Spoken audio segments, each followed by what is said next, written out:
ಓಂ ಯತೋ ಯತಃ ಸಮೀಯಸೆ ತತೋ ನೋ ಭಯಂ ಕುರು ಸನ್ನಃ ಕುರು ಪ್ರಜಾಭ್ಯೋ ಭಯಂ ನಃ ಪಶುಭ್ಯಃ.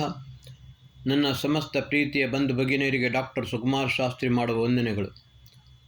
ಬಂಧುಗಳೇ, ಮಹರ್ಷಿ ದಯಾನಂದರ ಜೀವನದ ದ್ವಿಶತಾಬ್ದಿ ಅಂದರೆ 200 ವರ್ಷಗಳಾಗಿವೆ. ಅದರ ಉತ್ಸವವನ್ನು ಆಚರಿಸ್ತಾ ಇದ್ದಾರೆ.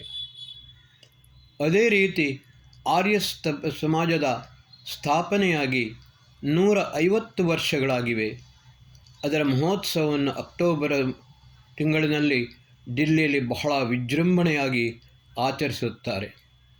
ಬಂಧುಗಳೇ, ಮಹರ್ಷಿ ದಯಾನಂದ ಸರಸ್ವತಿ ದಯೆ ಮತ್ತು ಆನಂದದ ಮೂರ್ತ ಸ್ವರೂಪ ದಯಾನಂದ. ಮಹರ್ಷಿ ಋಷಯೋ ಮಂತ್ರದಷ್ಟಾರಾಹ ಋಷಿ ದರ್ಶನಾತ್. ಬಂಧುಗಳೇ, ನಿಜವಾದ ರೂಪದಲ್ಲಿ ಅವರು ಮಹರ್ಷಿಗಳೇ ಆಗಿದ್ದರು. 4 ವೇದದ ಭಾಷ್ಯವನ್ನು ಮಾಡುವ ಮೊದಲು ಋಗ್ವೇದಾದಿ ಭಾಷ್ಯ ಭೂಮಿಕಾ ಎಂದು ಪುಸ್ತಕವನ್ನು ಬರೆದರು. ಆದರೆ ಅದರ ಒಟ್ಟಿಗೆ ಇನ್ನೊಂದು ಪುಸ್ತಕ, ಅದ್ಭುತವಾದ ಪುಸ್ತಕವನ್ನು ಅವರು ಬರೆದರು. ಅದೇ ಚತುರ್ವೇದ ವಿಷಯ ಸೂಚಿ. ದುರ್ಭಾಗ್ಯವಶಾತ್ ಅವರು ದಿವಂಗತರಾದ ನಂತರ 100 ವರ್ಷಗಳ ನಂತರ ಪಂಡಿತ್ ಯುಧಿಷ್ಠಿರ ಮಾಂಸಕರು ಇದನ್ನು ಪಬ್ಲಿಷ್ ಮಾಡಿಸಿದರು. ಬಂಧುಗಳೇ, ನಾನು ದಯಾನಂದ ಸರಸ್ವತಿಯವರ ಪೂರ್ವವರ್ತಿ ಭಾರತೀಯ ಮತ್ತು ಪಾಶ್ಚಾತ್ಯ ವಿದ್ವಾಂಸರ ಹಾಗೂ ದಯಾನಂದ ಸರಸ್ವತಿಯವರ ಪರವರ್ತಿ ಭಾಷ್ಯಕಾರರ ಭಾರತೀಯ ಮತ್ತು ಪಾಶ್ಚಾತ್ಯ ವಿದ್ವಾಂಸರ ಭಾಷ್ಯವನ್ನು ನೋಡಿದ್ದೇನೆ. ತುಲನಾತ್ಮಕ ಅಧ್ಯಯನವನ್ನು ಮಾಡಿದ್ದೇನೆ. ಆದರೆ ನನಗೆ ಆ ಸಮಯದಲ್ಲಿ ಈ ನಮ್ಮ ಭಾಷ್ಯಕಾರರು ಯಾವುದೇ ಪ್ರಸ್ತಾಪವನ್ನು ಮಾಡಲಿಲ್ಲ, ಏಕೆಂದರೆ ಅವರಿಗೆ ಸಿಕ್ಕಿರಲಿಲ್ಲ. ಬಂಧುಗಳೇ, ಶ್ರೀಕೃಷ್ಣ ಯುದ್ಧ ಭೂಮಿಯಲ್ಲಿ ಭಗವದ್ಗೀತೆಯಲ್ಲಿ ವೇದಾನಾಂ ಸಾಮವೇದೋಸ್ಮಿ ಎಂದು ಹೇಳಿದ. ಯಾಕೆ ಶ್ರೀಕೃಷ್ಣ ಈ ರೀತಿಯಲ್ಲಿ ಹೇಳಿದ ಎಂದು ಯಾರಿಗೂ ಅರ್ಥವಾಗಲಿಲ್ಲ. ಸಾಮವೇದದ ಭಾಷ್ಯಕಾರರು ಯಾರೂ ಕೂಡ ಈ ವಿಷಯವನ್ನು ಬರೆಯಲೇ ಇಲ್ಲ. ಬಂಧುಗಳೇ, ಋಗ್ವೇದ ಜ್ಞಾನಪ್ರಧಾನ, ಯಜುರ್ವೇದ ಕರ್ಮಪ್ರಧಾನ ಮತ್ತು ಸಾಮವೇದ ಉಪಾಸನಾ ಪ್ರಧಾನ, ಅಥರ್ವವೇದ ವಿಜ್ಞಾನ ಪ್ರಧಾನ. ಆದರೆ ಸಂಪೂರ್ಣ ಸಾಮವೇದ ಭಾಷ್ಯವನ್ನು ಉಪಾಸನಾ ಪ್ರಧಾನವಾಗಿ ಭಾಷ್ಯವನ್ನು ಮಾಡಿದ್ದಾರೆ. ಆದರೆ ಸಾಮವೇದ ಸಂಪೂರ್ಣವಾಗಿ ಉಪಾಸನಾ ಪ್ರಧಾನ ಆಗಲಿಲ್ಲ. ಮಹರ್ಷಿ ದಯಾನಂದ ಸರಸ್ವತಿಯವರು ಸಾಮವೇದದ ಅಂತಿಮ ಭಾಗದಲ್ಲಿ ಯುದ್ಧವಿದ್ಯೆ, ಶಸ್ತ್ರಾಸ್ತ್ರಗಳ ರಚನೆ ಮತ್ತು ರಾಷ್ಟ್ರ ಧರ್ಮ ಇದರ ವರ್ಣನೆಯನ್ನು ಮಾಡಿದ್ದಾರೆ. ಚತುರ್ವೇದ ವಿಷಯ ಸೂಚಿಯಲ್ಲಿ ಇದನ್ನು ತಿಳಿಸಿದ್ದಾರೆ. ಬಂಧುಗಳೇ, ಕೇವಲ ಉಪಾಸನೆ ಮತ್ತು ಭಜನೆ ಕೀರ್ತನೆಯನ್ನು ಮಾಡಿದರೆ ಸಾಲುವುದಿಲ್ಲ. ಮಹರ್ಷಿ ದಯಾನಂದರ ಸ್ಪಷ್ಟ ಅಭಿಪ್ರಾಯವಾಗಿತ್ತು. ಕಾರಣ, ಗುರು ವಿರಜಾನಂದರು ಮಹರ್ಷಿ ದಯಾನಂದರ ಹತ್ರ ಹೇಳಿದರು, ದಯಾನಂದ್, ಯದಿ ರಾಷ್ಟ್ರ ಬಚೇಗಾ ತಭಿ ಧರ್ಮ ಬಚೇಗಾ. ಪ್ರಥಮ ಸ್ವತಂತ್ರತಾ ಸಂಗ್ರಾಮದಲ್ಲಿ ಗುರು ವಿರಜಾನಂದರು ಮಹರ್ಷಿ ದಯಾನಂದರಿಗೆ ಒಂದು ಬೃಹತ್ ಗುರುತರವಾದ ಜವಾಬ್ದಾರಿಯನ್ನು ಕೊಟ್ಟಿದ್ದರು. ಅದೇ ಸಂಪೂರ್ಣ ಭಾರತದ ರಾಜರುಗಳನ್ನು ಒಂದಾಗಿ ಕೂಡಿಸಿ ಸ್ವತಂತ್ರತಾ ಸಂಗ್ರಾಮವನ್ನು ಮಾಡುವಂಥದ್ದು. ಈ ವಿಷಯ ಎಲ್ಲಿಯೂ ಬರಲಿಲ್ಲ. ಆದರೆ ಡಾಕ್ಟರ್ ಧರ್ಮವೀರ್ ಭಾರತಿ ಧರ್ಮಯುಗದಲ್ಲಿ ಅವರು ಪ್ರಸ್ತಾಪ ಮಾಡಿದರು. ಮಾತ್ರವಲ್ಲ, ದಯಾನಂದರ ಅಜ್ಞಾತ ಜೀವನಿ ಎಂಬ ಪುಸ್ತಕವನ್ನು ವಿಸ್ತೃತವಾಗಿ ಬರೆದು ಅದನ್ನು ಪ್ರಕಟಪಡಿಸಿದರು.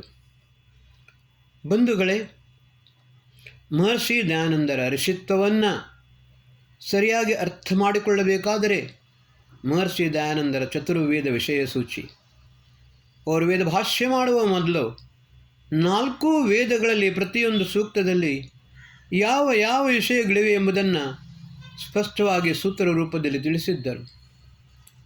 ಋಗ್ವೇದದ ದಶಮ ಮಂಡಲದ ಯಮಯಮಿ ಸೂಕ್ತ, ಈ ಸೂಕ್ತದಲ್ಲಿ ಸಾಯಣಾಚಾರ್ಯ ಮೊದಲಾದವರು ಸಹೋದರ ಸಹೋದರಿಯರ ಅನೈತಿಕ ಸಂಬಂಧ ಎಂದು ಬರೆದರು.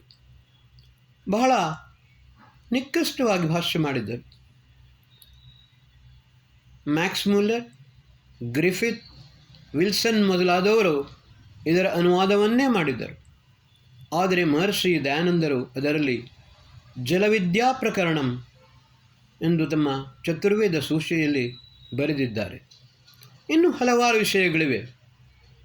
ಬಂಧುಗಳೇ, ಆ ಗ್ರಂಥವನ್ನು ಆಮೂಲಾಗ್ರವಾಗಿ ವಿಶೇಷ ರೂಪವಾಗಿ ಅಧ್ಯಯನ ಮಾಡಿಕೊಂಡದರ ರಿಸರ್ಚ್ ಮಾಡಿದರೆ ಬಹಳ ವಿಷಯವು ನಮಗೆ ತಿಳಿದು ಬರುತ್ತದೆ. ಶಂಕರಾಚಾರ್ಯರು ಬಂದರು. ಶಂಕರಾಚಾರ್ಯರು ಬ್ರಹ್ಮ ಸತ್ಯಂ ಜಗನ್ಮಿಥ್ಯ ಜೀವೋ ಬ್ರಹ್ಮೈವ ನಾಪರ ಎಂದು ಹೇಳಿದರು. ಬ್ರಹ್ಮನೇ ಮಾತ್ರ ಸತ್ಯ, ಈ ಜಗತ್ತು ಮಿಥ್ಯೆ ಮತ್ತು ಮಾಯೆ. ತದನಂತರ ಮಧ್ವಾಚಾರ್ಯರು ಬಂದರು. ಅವರು 2 ಬೆರಳನ್ನು ತೋರಿಸಿದರು, ಪರಮಾತ್ಮ ಮತ್ತು ಜೀವಾತ್ಮ ಇಬ್ಬರು ಮಾತ್ರ. ಆದರೆ ಮಹರ್ಷಿ ದಯಾನಂದರು ಹೇಳಿದರು, ಮಾತೆ ಇಲ್ಲದಿದ್ದರೆ ಸೃಷ್ಟಿ ಹೇಗೆ ಆಗಲು ಸಾಧ್ಯ? ಈ ಮಹಾಮಾತೆ ಪ್ರಕೃತಿ, ಪರಮಾತ್ಮ ಕೇವಲ ನಿಮಿತ್ತ ಕಾರಣ ಮಾತ್ರ. ಈ ಮಹಾಮಾತೆ ಪ್ರಕೃತಿ ಇಲ್ಲದಿದ್ದರೆ ಸೃಷ್ಟಿ ಮಾಡಲು ಭಗವಂತನಿಂದಲೂ ಸಾಧ್ಯವಿಲ್ಲ. ದ್ವಾ ಸುಪರ್ಣ ಸಯುಜಾ ಸುಖಾಯ ಸಮಾನಂ ವೃಕ್ಷಂ ಪರಿಶಸ್ವಜಾತೆ ತಯೋರನ್ಯ ಪಿಪ್ಪಲಂ ಸ್ವಾದ್ವತ್ತಿ ಅನಶ್ನನ್ಯೋ ಅಭಿಚಾಕಶೀತಿ. ಒಂದು ವೃಕ್ಷ, ಆ ವೃಕ್ಷದ ಮೇಲೆ 2 ಹಕ್ಕಿಗಳಿವೆ. ಒಂದು ಹಕ್ಕಿ ಫಲವನ್ನು ತಿನ್ನುತ್ತದೆ, ಇನ್ನೊಂದು ಹಕ್ಕಿ ಕೇವಲ ದ್ರಷ್ಟಾರರಾಗಿ ನೋಡುತ್ತದೆ. ಆ ವೃಕ್ಷ ಯಾವುದು? ವೃಕ್ಷ ಪ್ರಕೃತಿ. ಆ ಪ್ರಕೃತಿಯ ಮೇಲೆ 2 ಹಕ್ಕಿ, ಒಂದು ಪರಮಾತ್ಮ ದ್ರಷ್ಟಾರ, ಫಲವನ್ನು ತಿನ್ನುವ ಜೀವಾತ್ಮ. ಮಹರ್ಷಿ ದಯಾನಂದ ಸರಸ್ವತಿಯವರು ತ್ರೈತವಾದ ಸಿದ್ಧಾಂತವನ್ನು ಪ್ರತಿಪಾದಿಸಿದರು. ಪರಮಾತ್ಮ, ಜೀವಾತ್ಮ, ಪ್ರಕೃತಿ, ಈ 3 ತತ್ವಗಳು ಶಾಶ್ವತವಾಗಿ ಇರುವಂಥದ್ದು. ಬಂಧುಗಳೇ, ನಾವು ಇದನ್ನು ಸರಿಯಾಗಿ ಅರ್ಥ ಮಾಡಿಕೊಳ್ಳಬೇಕು. ಪ್ರಕೃತಿ ಇಲ್ಲದಿದ್ದರೆ ಪರಮಾತ್ಮನ ಅಸ್ತಿತ್ವವೂ ಇಲ್ಲ, ಜೀವಾತ್ಮನ ಅಸ್ತಿತ್ವವಿಲ್ಲ. ಶಂಕರಾಚಾರ್ಯರು ಹೇಳಿದ ಹಾಗೆ ಕೇವಲ ಬ್ರಹ್ಮ ಮಾತ್ರ ಸತ್ಯ, ಬಾಕಿ ಎಲ್ಲವೂ ಮಿಥ್ಯೆ ಎಂದಾಗುತ್ತದೆ. ಬಂಧುಗಳೇ, ಮಹರ್ಷಿ ದಯಾನಂದ ಸರಸ್ವತಿಯವರು ಸತ್ಯಾರ್ಥ ಪ್ರಕಾಶದ ಬರೆದರು, ಋಗ್ವೇದಾದಿ ಭಾಷ್ಯ ಭೂಮಿಕೆಯನ್ನು ಬರೆದರು, ಸಂಸ್ಕಾರ ವಿಧಿಯನ್ನು ಬರೆದರು. ಇನ್ನು ಹಲವಾರು ಗ್ರಂಥಗಳಿವೆ. ಸತ್ಯಾರ್ಥ ಪ್ರಕಾಶದ ಮೊದಲ 10 ಸಮುಲ್ಲಾಸದಲ್ಲಿ ಅವರು ಸಂಪೂರ್ಣ ವೈದಿಕ ಸಿದ್ಧಾಂತದ ಪ್ರತಿಪಾದನೆಯನ್ನು ಬಹಳ ಸುಂದರವಾಗಿ ಮಾಡಿದ್ದಾರೆ. ಪರಮಾತ್ಮ ಮತ್ತು ವೇದದ ವಾಸ್ತವಿಕ ಸ್ವರೂಪ. ಷಷ್ಠ ಸಮುಲ್ಲಾಸದಲ್ಲಿ ರಾಜಪ್ರಜಾಧರ್ಮ, ಇದನ್ನು ಬಹಳ ಸುಂದರವಾಗಿ ವರ್ಣನೆ ಮಾಡಿದ್ದಾರೆ. ಏಕಾದಶ ಸಮುಲ್ಲಾಸದಲ್ಲಿ ಅವರು ಜೈನ ಮತ ಮತ್ತು ಬೌದ್ಧ ಮತದ ಖಂಡನೆಯನ್ನು ಮಾಡಿದ್ದಾರೆ. ದ್ವಾದಶ ಸಮುಲ್ಲಾಸದಲ್ಲಿ ಯುಧಿಷ್ಠಿರನಿಂದ ಚಂದ್ರಗುಪ್ತ ಮೌರ್ಯರ ತನಕ ಆರ್ಯಾವರ್ತದ ಆರ್ಯರಾಜ್ಯರ ಅವರು ಎಷ್ಟು ವರ್ಷ, ಎಷ್ಟು ತಿಂಗಳು ಮತ್ತು ಎಷ್ಟು ದಿನಗಳು ರಾಜ್ಯಭಾರವನ್ನು ಮಾಡಿದ್ದಾರೆ, ಈ ಭಾರತ ವರ್ಷದ ಒಂದು ಪ್ರಾಮಾಣಿಕ ಇತಿಹಾಸವನ್ನು ಬರೆದಿದ್ದಾರೆ. 13ನೇ ಸಮೋಲ್ಲಾಸದಲ್ಲಿ ಅವರು ಕ್ರಿಶ್ಚಿಯನ್ ಮತದ ಖಂಡನೆಯನ್ನು ಮಾಡಿದ್ದಾರೆ. 14ನೇ ಸಮೋಲ್ಲಾಸದಲ್ಲಿ ಇಸ್ಲಾಂ ಮತದ ಖಂಡನೆಯನ್ನು ಮಾಡಿದ್ದಾರೆ. ಆದರೆ ಕ್ರಿಶ್ಚಿಯನ್ ಮತದ ಮತ್ತು ಇಸ್ಲಾಂ ಮತದ ಅವರು ಖಂಡನೆಯನ್ನು ಮಾಡಿದ್ದವು ಯಾವ ಯಾವ ಪ್ರಶ್ನೆಗಳನ್ನು ಅವರು ಇಟ್ಟಿರೋ ಇಷ್ಟರ ತನಕ ಯಾರೂ ಕೂಡ ಸಮರ್ಪಕವಾಗಿ ಅದರ ಉತ್ತರವನ್ನು ಕೊಡಲು ಅಸಾಧ್ಯವಾಗಿದೆ. ಬಂಧುಗಳೇ, ಮಹರ್ಷಿ ದಯಾನಂದ ಸರಸ್ವತಿಯವರು ಆರ್ಯ ಸಮಾಜದ ಸ್ಥಾಪನೆಯನ್ನು ಮಾಡಿದ್ದಾರೆ. ಆರ್ಯ ಸಮಾಜ ಈ ಮ್ಯಾಕ್ಸ್ ಮುಲ್ಲರ್ ಮಹಾಧೂರ್ತ ಇವನೇ ನಮ್ಮ ಇತಿಹಾಸವನ್ನು ವಿಕೃತವನ್ನಾಗಿ ಮಾಡಿದ. ಇತಿಹಾಸವನ್ನು ಅದರ ಒಟ್ಟಿಗೆ ಇನ್ನೊಂದು ಪುಸ್ತಕ ಬರೆದ ಫೈಲಾಲಜಿ, ಇದರಲ್ಲಿ ಕೂಡ ಭಾರತ ನಿಜವಾಗಿ ಆರ್ಯರು ಸೃಷ್ಟಿಯ ಆದಿಯಿಂದಲೇ ಇಲ್ಲಿಯೇ ಇದ್ದರು. ಆರ್ಯ ಜ್ಯೋತಿರ್ಗ್ರಾಹ ಸಮಗ್ರ ಸತ್ಯಜ್ಞಾನದ ಪ್ರಕಾಶವನ್ನು ಬೆಳಗಿಸಿಕೊಂಡು ಸತ್ಕರ್ಮಗಳನ್ನು ಮಾಡುತ್ತಾ ಎಲ್ಲರನ್ನೂ ಕೂಡ ಮುಂದುವರೆಸಿಕೊಂಡು ಹೋಗುವವರು ನಿಜವಾದ ಆರ್ಯರು. ತಂತುಂ ತನ್ವನ್ ರಜಸೋ ಭಾನುಮನ್ವಿಹಿ ಜ್ಯೋತಿಷ್ಮತ ಪತರಕ್ಷಧ್ಯ ಕೃತಾನ್ ಅನುಲ್ವಣಂ ವಯದ್ ಜೋಗವಾಮಪೋ ಮನುರ್ಭವ ಜನಯ ದೈವ್ಯಂ ಜನಂ. ಬಂಧುಗಳೇ, ಜಾತಿ, ಮತ, ಪಂಥ, ಪಂಗಡ, ಸಂಪ್ರದಾಯ, ಅಸ್ಪೃಶ್ಯತೆ, ಉಚ್ಚ ನೀಚ, ಮೂಢನಂಬಿಕೆ, ಅಂಧಶ್ರದ್ಧೆ, ಅಜ್ಞಾನ, ಮಿಥ್ಯಾಜ್ಞಾನ ಈ ರೀತಿ ಹಲವಾರು ರೀತಿಯ ಅದರ ನಡುವೆ ಈ ಬ್ರಿಟಿಷರ ಗುಲಾಮಗಿರಿ, ದಬ್ಬಾಳಿಕೆ, ಪ್ರತಿಯೊಬ್ಬ ಭಾರತೀಯನು ಇದರ ಚಕ್ರವ್ಯೂಹದಲ್ಲಿ ಸಿಲುಕಿದ ಅಭಿಮನ್ಯುವಿನಂತೆ ಪರಿಸ್ಥಿತಿಯಾಗಿತ್ತು. ಬಂಧುಗಳೇ, ಈ ಚಕ್ರವ್ಯೂಹದಿಂದ ಹೊರಗೆ ತೆಗೆದವರು ಮಹರ್ಷಿ ದಯಾನಂದರು. ಬಾಕಿ ಎಲ್ಲರೂ ಕೂಡ ಪುನಃ ಲಖನೌನಲ್ಲಿದ್ದ ಭುಲ್ಭುಲಯ್ಯನಂತೆ ಅದರ ಒಳಗೆ ಸುತ್ತುಕೊಳ್ಳುತ್ತಾ ಇದ್ದರು ತಿರುಗಿಸ್ತಾ ಇದ್ದಾರೆ ವಿನಃ ಆ ಚಕ್ರವ್ಯೂಹದಿಂದ ಹೊರಗೆ ತರಲು ಯಾರೂ ಒಂದು ಪ್ರಯತ್ನವನ್ನು ಮಾಡಲಿಲ್ಲ.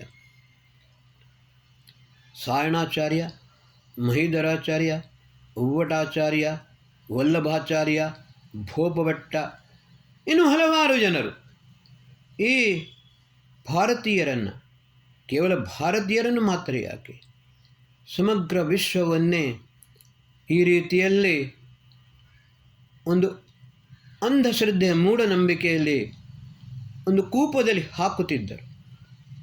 ಬಂಧುಗಳೇ, ಪಾಶ್ಚಾತ್ಯರಿಗೆ ಇದು ಬಹಳ ಒಳ್ಳೆಯದಾಯಿತು.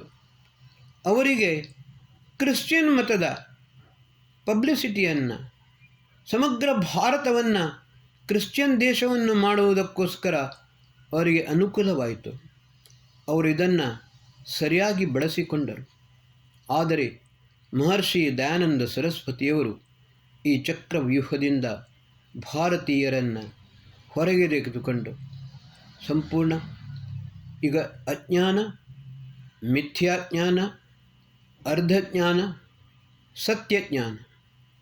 ಬಂಧುಗಳೇ, ಮಹರ್ಷಿ ದಯಾನಂದ ಸರಸ್ವತಿಯವರು ಸಂಪೂರ್ಣ ವಾಸ್ತವಿಕ ಮತ್ತು ಸತ್ಯ ಜ್ಞಾನವನ್ನು ಸೃಷ್ಟಿಗೆ ತೋರಿಸಿಕೊಟ್ಟರು.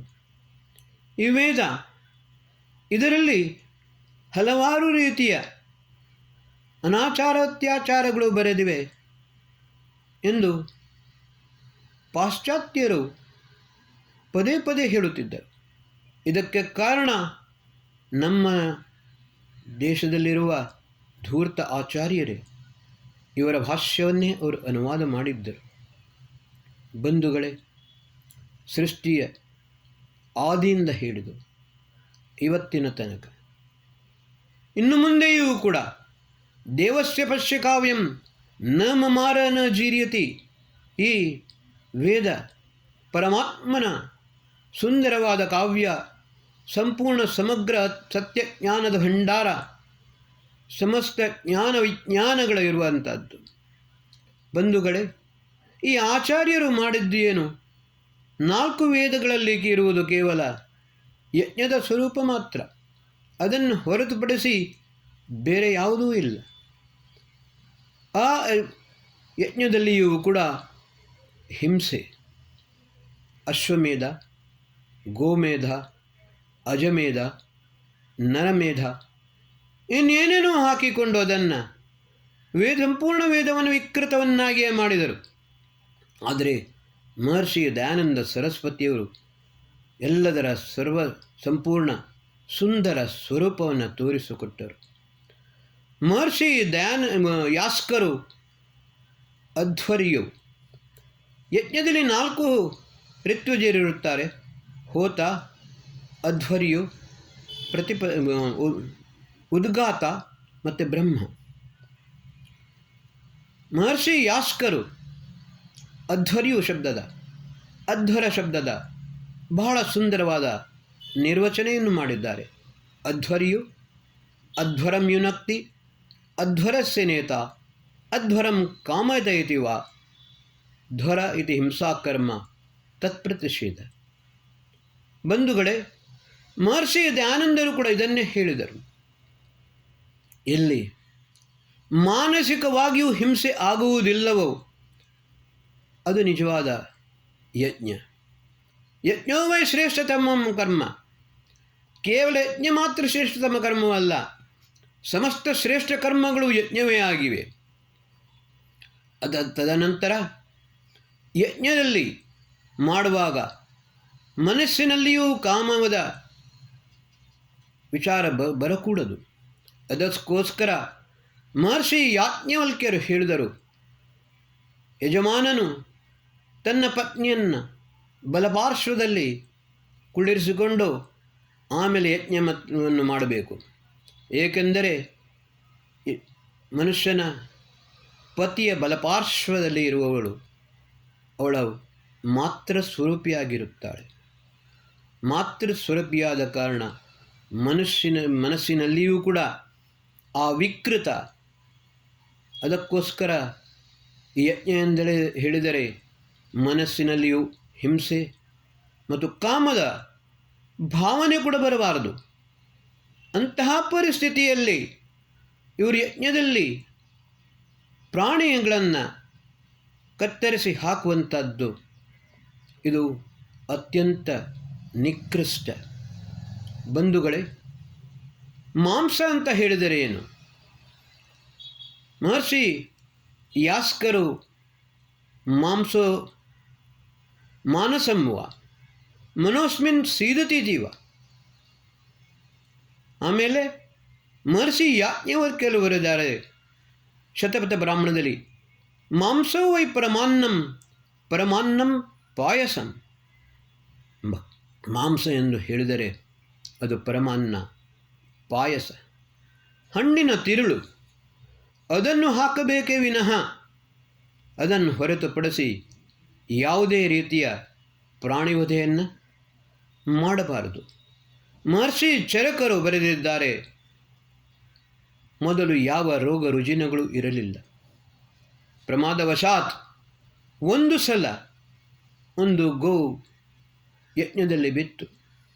ಏಕೆಂದರೆ ಯಜ್ಞದ ಸಮಯದಲ್ಲಿ ಹಾಲು ಕೊಡುವ ಕರು ಸಮೇತ ಹಸುವನ್ನು ಕಟ್ಟುತ್ತಿದ್ದರು. ಏಕೆಂದರೆ ಯಾವುದೇ ಕ್ಷಣದಲ್ಲಿ ಹಾಲಿನ ಅವಶ್ಯಕತೆ ಬೀಳುತ್ತದೆ. ಆ ಸಮಯದಲ್ಲಿ ತತ್ಕ್ಷಣ ಹಾಲನ್ನು ತೆಗೆದು ಯಜ್ಞದಲ್ಲಿ ಬಳಸುವಂಥದ್ದು, ಉಪಯೋಗಿಸುವಂಥದ್ದು. ಅದಕ್ಕೋಸ್ಕರ ಯಜ್ಞದ ರೂಪದಲ್ಲಿ ಕರು ಸಮೇತ ಹಸುವನ್ನು ಕಟ್ಟುತ್ತಿದ್ದರು. ದುರ್ಭಾಗ್ಯವಶಾತ್ ದುಷ್ಟ ರಾಕ್ಷಸರು ಆಕ್ರಮಣ ಮಾಡಿದಾಗ ಒಂದು ಸಲ ಆ ಸಮಯದಲ್ಲಿ ಗೋವು ಯಜ್ಞದಲ್ಲಿ ಬಿತ್ತು. ಅದರ ಪರಿಣಾಮ 96 ರೋಗಗಳು ಒಂದೇ ಸವನೆ ಈ ಜಗತ್ತಿನ ವಿಶ್ವದಲ್ಲಿ ಉಂಟಾದವು. ಬಂಧುಗಳೇ, ಇವತ್ತು ಸಾವಿರಾರು ಗೋವುಗಳ ಬಲಿಯನ್ನು ಪ್ರತಿನಿತ್ಯ ಮಾಡಲಾಗುತ್ತದೆ. ಪರಿಣಾಮ ಎಷ್ಟು ಭಯಾನಕ, ಇದರ ನೀವು ಆಲೋಚನೆಯನ್ನು ಕೂಡ ಮಾಡಲು ಅಸಾಧ್ಯ. ನಾನು ಒಂದು ಮಾತನ್ನು ನಿಮಗೆ ಹೇಳುತ್ತೇನೆ. 84ನೇ ಇಸವಿಯಲ್ಲಿ ನಾನು ಕಲ್ಕತ್ತಾದ ಸಾಲ್ಟ್ ಲೇಕ್ ಸ್ಟೇಡಿಯಂನಲ್ಲಿ ನನ್ನ ರಿಸರ್ಚ್ ಪೇಪರ್ ಪ್ರೆಸೆಂಟ್ ಮಾಡಲಿಕ್ಕೆ ಹೋದಾಗ ಆ ಸಮಯದಲ್ಲಿ ಒಂದು ಘೋಷಣೆಯನ್ನು ಮಾಡಲಾಗಿತ್ತು. 75 big cities of the world will come under the water within 75 years. 10 ವರ್ಷದ ಮೊದಲು 150 ದೇಶದ 1500 ಸೈಂಟಿಸ್ಟರು ಒಂದು ಮಾತು ಹೇಳಿದರು. ಎರಡನೇ ವಾರ್ನಿಂಗ್ ಕೊಡಲಿಕ್ಕೆ ನಾವು ಜೀವಿತರಾಗಿರುವುದಿಲ್ಲ, ಆದರೆ ಇನ್ನು ಕೆಲವೇ ವರ್ಷಗಳಲ್ಲಿ ಮಹಾವಿನಾಶವಾಗುತ್ತದೆ.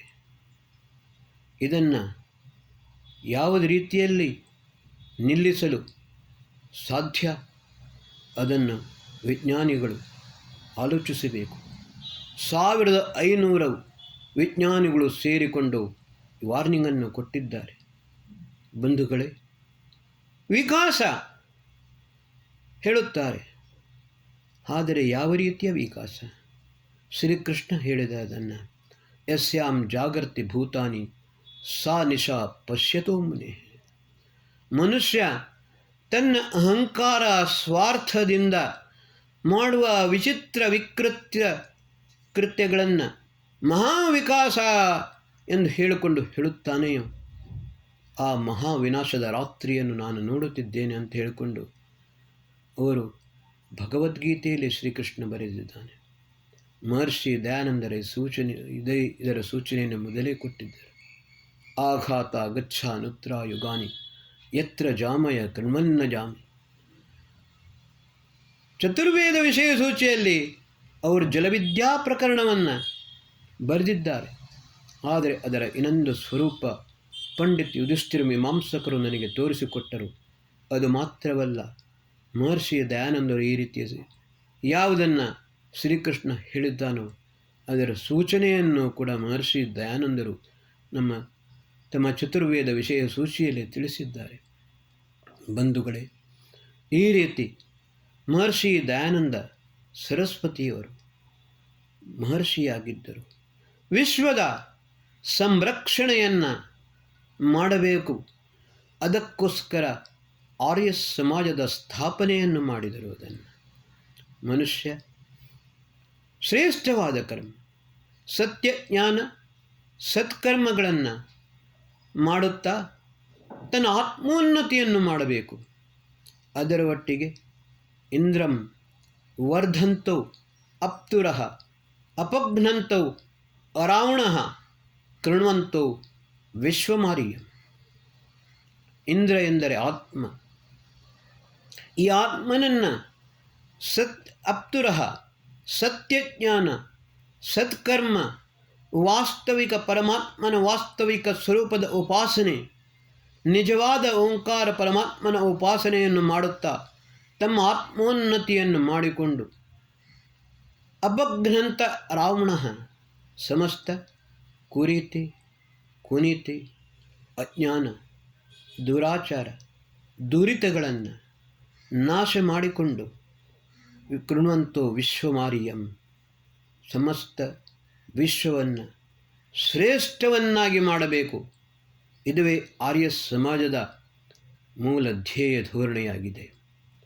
ಮಹರ್ಷಿ ದಯಾನಂದ ಸರಸ್ವತಿಯವರು ಇದನ್ನೇ ಜಗತ್ತಿಗೆ ಸಾರಿದರು ಮತ್ತು ಇದೇ ಆರ್ಯ ಸಮಾಜದ ಮುಖ್ಯ ಉದ್ದೇಶ ಎಂದು ಹೇಳಿದರು. 10 ನಿಯಮಗಳನ್ನು ಅವರು ಮಾಡಿದ್ದಾರೆ. ಆದರೆ ಎಲ್ಲದರ ಸಾರ ಮತ್ತು ಪ್ರಮುಖ ಉದ್ದೇಶ ಅವರಿಗೆ ಎಷ್ಟೋ ಜನರು ಹೇಳಿದರು, दयानंद जी आप इस प्रकार से क्यों परेशान हो रहे हैं, उसके बदले आप सीधा मोक्ष का मार्ग क्यों नहीं चुनते, आप क्यों मोक्षगामी नहीं बनते. ಅದಕ್ಕೆ ದಯಾನಂದ ಸರಸ್ವತಿಯವರು ಒಂದೇ ಮಾತನ್ನು ಹೇಳಿದರು, सारे विश्व में अज्ञानांधकार फैला हुआ है, तो उस समय मैं कैसे अकेला ही मोक्ष के ले जाऊं? ये मेरा उद्देश्य नहीं है। मेरा उद्देश्य यही है, कृण्वंतो विश्वमार्यम, संपूर्ण विश्व श्रेष्ठ मानव बने, तभी मेरा प्रयत्न सार्थक हो जाएगा। मुझे मोक्ष की आकांक्षा नहीं है। अगर मोक्ष देना है तो भगवान दे देगा, लेकिन विश्व को मुक्त करना है, विश्व के समस्त मानवों को मुक्त करना है। ಬಂಧುಗಳೇ, ಮಹರ್ಷಿ ದಯಾನಂದರ ಉದ್ದೇಶವನ್ನು ಈಡೇರಿಸುವುದರಿಂದ ನಾವು ಈ ಆರ್ಯ ಸಮಾಜದ ನಿಜವಾದ ವಾಸ್ತವಿಕ ಸ್ವರೂಪವನ್ನು, ಧ್ಯೇಯ ಧೋರಣೆಯನ್ನು ಈಡೇರಿಸಿದಂತಾಗುತ್ತದೆ. ಬಂಧುಗಳೇ, ದೇವಾಲಯಕ್ಕೋಸ್ಕರ ಲಕ್ಷಾಂತರ ಕೋಟ್ಯಾಂತರ ರೂಪಾಯಿಗಳನ್ನು ಖರ್ಚು ಮಾಡುತ್ತಾರೆ. ನಿಮ್ಮ ಹತ್ರ ಒಂದು ನಮ್ರ ನಿವೇದನೆಯನ್ನು ಮಾಡುತ್ತೇನೆ. ಆತ್ಮೋನ್ನತಿಗೋಸ್ಕರ ಈ ನಮ್ಮ ಚಾತುರ್ಮಾಸ್ಯದ ಈ ಪ್ರವಚನ ಪ್ರಕರಣದಲ್ಲಿ ನಾನು ಇದೇ ಮಾತನ್ನು ಹೇಳುತ್ತಿದ್ದೇನೆ.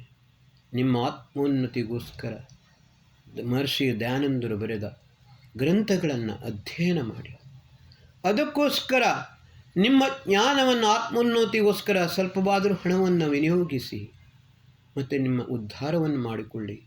ನಿಮ್ಮ ಪರಿವಾರವನ್ನು ಕೂಡ ಶ್ರೇಷ್ಠರನ್ನಾಗಿ ಮಾಡಿ, ಸಮಾಜವನ್ನು ಶ್ರೇಷ್ಠವನ್ನಾಗಿ ಮಾಡಿ, ದೇಶವನ್ನು ಶ್ರೇಷ್ಠವನ್ನಾಗಿ ಮಾಡಿ.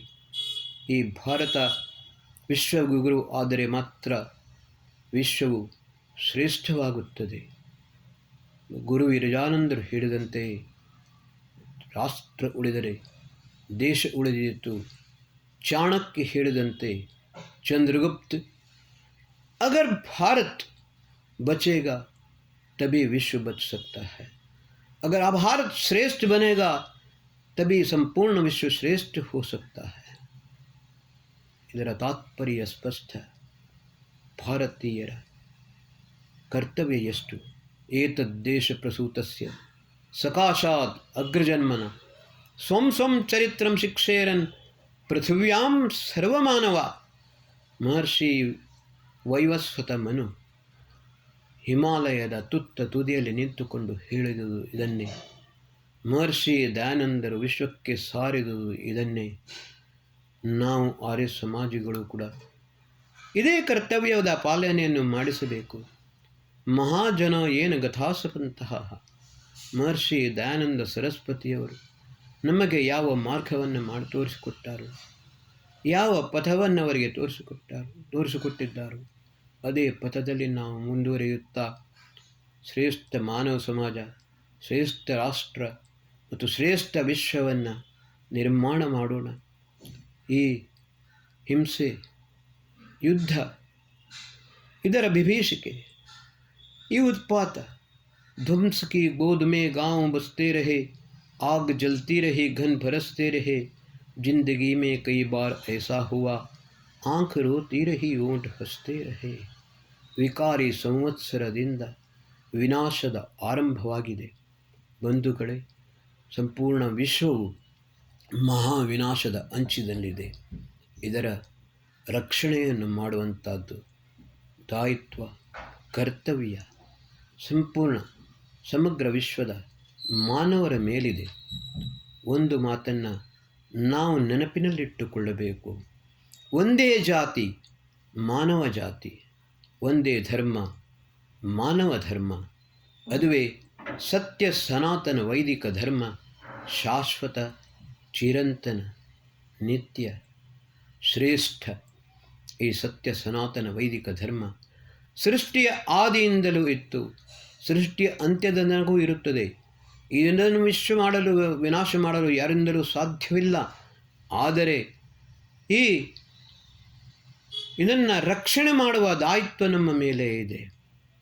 ನಾವು ಎಲ್ಲರೂ ಸೇರಿಕೊಂಡು ಈ ಸತ್ಯ ಸನಾತನ ವೈದಿಕ ಧರ್ಮದ ರಕ್ಷಣೆಯನ್ನು ಮಾಡಬೇಕು. ಈ ರಾಷ್ಟ್ರವನ್ನು ಶ್ರೇಷ್ಠ ರಾಷ್ಟ್ರವನ್ನಾಗಿ ಮಾಡಬೇಕು. ಹಿಂದೂ ರಾಷ್ಟ್ರ ವಿಜಯತೆ. ಭಾರತ್ ಮಾತಾ ಕಿ ಜೈ.